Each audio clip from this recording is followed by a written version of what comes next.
But I just like I held on to that belief though, like, in the right hands, this could be something special. I just like I just knew it. And then, I just kept telling myself that and I just kept working on it. And then sure enough, I ended up finding like so much people to work with and it did turn into something special. So just always believe in your art. Always believe. Welcome, everyone. This is Jermaine Jackson, producer here at Daybreak Star Radio, the only station indigenizing the airwaves like no one else.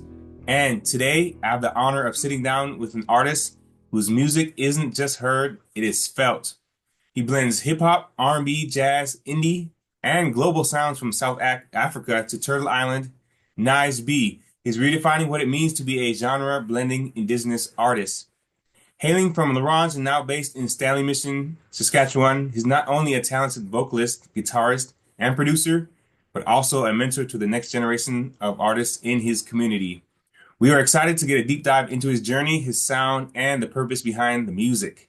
Nige, welcome to the show. How are you feeling today? I'm Nige B. I'm from Treaty 6 territory here in Saskatchewan, Canada. I'm Cree. So, what inspired you to start creating your own sound? I remember back when I was first starting out, before I even started out, actually, I used to pretend to airplay the guitar solos from like Pantera and stuff. And, like, so I really had an ear for like wanting to learn how to play like guitar because that was kind of like my favorite thing. And then when grade 8 came around, I was about 13 years old. I met my best friend Sam. He's been playing guitar for a year at the time. So he taught me the basics, and then I kind of just like took off, went crazy, learning on my own little journey there, just like trying to learn all these guitar songs that were like way out of my like league. So just like really Mhm. dove in like head first, just trying to learn all this stuff. Um, and then I ended up just like surpassing my music teacher because like I was so obsessed. Like I was playing like 8 hours a day. So I was instantly obsessed with it, and it just like that obsession and passion just got stronger and stronger and stronger. Okay, so let's go ahead and talk about your latest album that you just released, Reshape, Refashion. So it's like a blend of genres, you know. So like what I got from it is like hip hop, jazz, indie, post rock, and like a few other genres in there.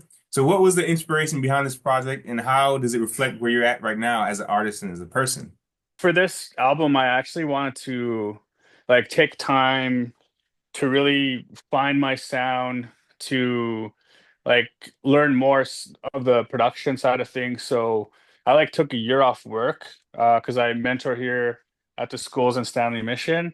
So I took a year off just to write this record and to like really try to find my niche, I guess. And um, so the whole title too was just like reshape, refashion was just like me reshaping myself and my sound really, and um, so it's just like a transformation, really, this whole like record. I'm very proud of how these songs turned out, and all the collaborators that I worked with too, like they just did an amazing job. Um, yeah, so W Got Bars is the main person I had on this record.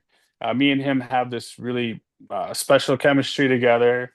So I wanted to really like showcase that to everyone, and so he's the most prominent person on this record. Yeah, he just did some crazy stuff on this record. What is your process like? How do you go about it? Do you just start with a melody? You start with lyrics? You start with a beat? Or how do you do it? I'll do the beat first, Yeah. and then I'll start like messing around with guitar. Um, or else if I'm feeling like, oh, maybe I'll use some keyboard. So it's either going to be guitar or keyboard. So that's kind of like the process, but it always starts with the beat first. Mhm. And then like I'll end up blending a lot of guitar in it, like guitar leads and stuff like that. Except for different build, I went straight digital on that one with like if you really listen to it, like I'm a huge fan of synth wave music, so there's like a little parts of synth in there. Yeah, Yeah. it's that's the only difference out of that one. But So you have like a global sound kind of, and you've been integrating rhythms like from South Africa, like and Turtle Island vibes. So how did you get into blending all those international influences in your music? I started to appreciate like every genre basically. So then I started to really like listen to everything. And then back when I was a bit younger too, some musician I met told me something that I'll never forgot. He told me learn every genre and you can play with any musician there is. So I like took that to the heart, and then I started to learn every genre. Um, yeah, and I think that's what most people should do too, is just like really just be open and just like, learn all this stuff. So then that was kind of like the driving force for me to start blending all these other like pieces of music and ideas together from different genres. It was kind of like the thing for me. Okay, so you also mentioned that you mentor youth in Stanley Mission. So Yeah, how's your approach to supporting the young Native artists and like kind of touch on your mentorship program? I feel like I inspired like quite a bit of a handful of these kids here. Some of them took music pretty seriously, and they got like their own instruments at home now and practicing a lot. Yeah, there's one kid here who's like kind of reminds me of myself. He went down that same kind of like learning path, and he just went crazy, like trying to learn all these guitar songs. So he's on that similar journey as me. So like that's pretty cool that I helped him inspire him a lot. So he's reminds me of myself, younger me. Yeah. But special. It's special to see that kind of stuff here. What would be the biggest piece of advice that you could think of to give someone like a native kid just starting out in music that doesn't really know what they want to do, but knows that they want to do it and that's their passion? It's gonna be really hard mentally. There's gonna be days where you're just like, oh, this song is the worst. My writing's the worst. Why do I do this? I don't like this. Like, there's gonna be days like that, but there's also going to be a bunch of good days because, creating art is what we do. So keep creating, never stop because, you'll never know where music can take you.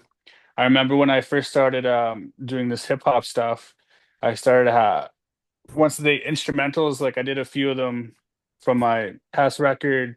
And I remember just like walking around. For some reason, whenever I was done a mix, I just put my headphones on and just walk around the city and just listen to it like on repeat. And I'm just like, man, just like, just have that on repeat. But I remember thinking in the right hands, this could be something special. And I kept telling myself that. And at the time, I didn't know any hip hop artist. I didn't know like anyone in the scene, that who I could even talk to or show these music to that I'm trying to work on. So like I was so new to the scene, and but I just like I held on to that belief though, like, in the right hands, this could be something special. I just knew it. And then, I just kept telling myself that, and I just kept working on it. And then sure enough, I ended up finding like so much people to work with, and it did turn into something special. So just always believe in your art. Always believe. Hip hop led me to like learn. I grew up like in the hood, so I didn't grow up with tradition. It started to make sense to me like, oh, this is what our people do. It connected to my culture by the ways, by the arts that we do, dancing, writing on the walls, singing our songs.